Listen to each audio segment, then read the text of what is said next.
Hello, good afternoon, good evening, at saka good morning po bukas po. Kumusta na po kayong lahat? Ay sana ay nasa mabuting kagayan po kayong lahat. Dito naman tayo sa bagong pasabog na balita sa mga mainit na balita sa Pilipinas po. This is what we call breaking news po. Pakinggan po na to ang interview ng ABS-CBN newscaster na kay dating Chief Justice Carpio po. Siya po ang interview nila at pakinggan natin ang regarding ito sa archive sa Duterte's impeachment po. Ito po. We have just to listen. Ng isang bayan coalition, walang iba kundi si Justice Antonio Carpio. Good morning, Justice. Si Danny Buenafeo sa programang Kabayan.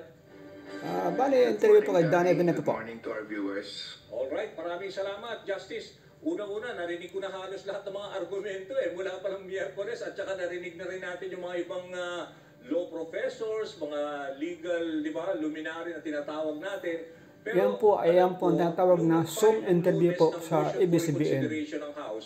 Kay dating Chief Justice po, ay drafted din ng Carpio. Solicitor General's Office.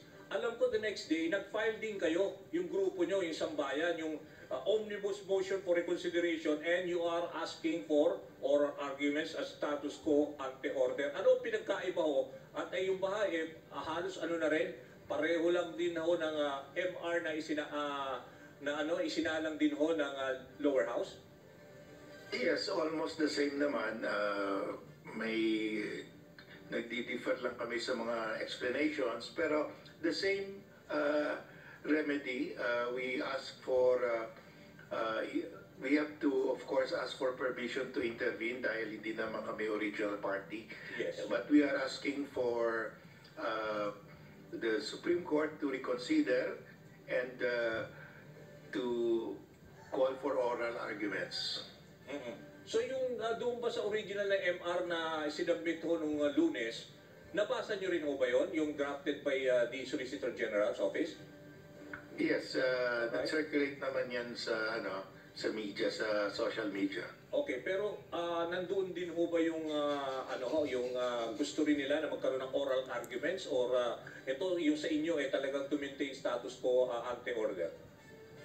Well, meron doon sa body of their motion for reconsideration, they ask also for oral arguments. Although wala doon sa prayer, nasa body. Kasi yung naging desisyon, 1941, no? I'm sure napakinggan nyo na halos 6 na oras na debate ng Senado nung Miyerkules. Ano ba ang palagay nyo? Kasi nakita ko rin sa isang statement na ina-attribute sa inyo, sinabi nyo, this is better dahil at least magpo-prompt now, it will be prompting the Supreme Court to really act on the motion for reconsideration. Ibig sabihin, hindi pa talaga siya patay. Na ito ay pwede pa rin buhayin sa pamagitan ng pag-archive. Yeah, dahil dalawa yung possibilities sa Senado when they are met to dismiss. That's the position of Marcoleta and his group, to dismiss. Pag dinismiss yan, patay na ang kaso. Okay. And the Supreme Court can just also deny the MR on the ground of mootness dahil dismiss na sa impeachment court, sa Senado.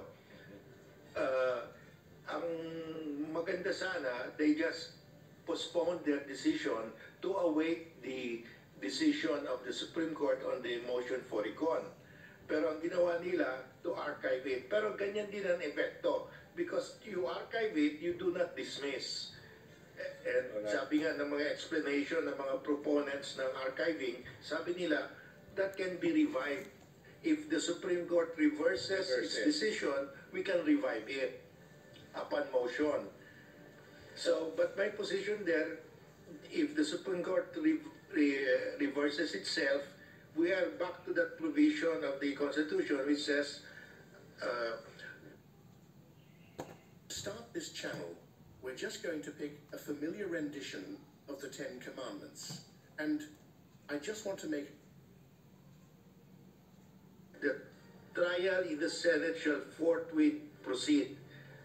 They are obligated to conduct the trial dahil if the Supreme Court will say the articles of impeachment are constitutional, then it's now their duty to conduct a trial. Wala na silang option but to conduct a trial. So, ibig sabihin, Justice, just in case, in the unlikely scenario na marami kasi nagsasabi mo kung mahirap bumaliktad na dahil 13-0, kung sakali ma-reverse ang ruling, ang feeling nyo, dapat mag-convince sila as a impeachment court and then itutuloy na yung talagang impeachment trial? Yes, because babalik tayo doon. Meron pa kayong pag-asa to reverse the ruling? Provision ng Constitution, Yeah. once there is a resolution signed by at least 1/3 of the members of the House, nakalagay, and I quote the Constitution, the trial in the Senate shall proceed forthwith. So, yun ang mag-govern. Wala silang obligado yung Senado dahil constitutional nga ang articles Huminto sila dahil sinabi ng, as of now, sabi ng Korte Suprema, it's not constitutional, it's unconstitutional. Pero pag binaligtad nila sarili nila, we are back to that provision, trial by the Senate shall forthwith proceed. Oo. If I may share lang, narinig ko rin si Senator Coco Pimentel kasi nagkaroon ng matagal na argumento yung debate tungkol doon sa ano ang acceptable na term. Kasi di ba una, gusto ni Senator Soto to table. Di ba? Na ang talagang effect noon, maghintay din, parang ganon. Tapos ito ang naging sabi nga ni Senator Cayetano, for a lack of a Yan po ang bagong balita, breaking news ng Pilipinas po. Regarding po sa Duterte impeachment na what they call na archivo ng kaso ni Sara po. Dahil nga hindi sila mapakali regarding sa impeachment what they call sa paglusta na 1 to 5 million what they call in 11 days. What about in the President Bongbong Marcos na they have malaki na confidential fund na 4.5 billion po this year po. So magkano naman isang buwan? Baka hindi na alam. Ang isang buwan po niyan, ang confidential fund ng Marcos Jr. Ay 374.9 per month po ang confidential fund. Baka hindi niyo alam kung magkano isang araw. Yan po ang confidential fund ng Marcos Jr. sa isang araw ay 12.4.5 million po ang isang araw na confidential fund. Paano niya maubos magasto yan? Okay? So, okay. Salamat po sa mga amigo ko, amiga, sa mga followers ko po, sa Pobreng Vlogger po. Thank you sa lahat. Mag-ingat sa sarili at lagyan po konting exercise po para mayroon po tayong what they call circulation of body, good health. Again, thank you po sa lahat. Mag-ingat. Bye-bye po.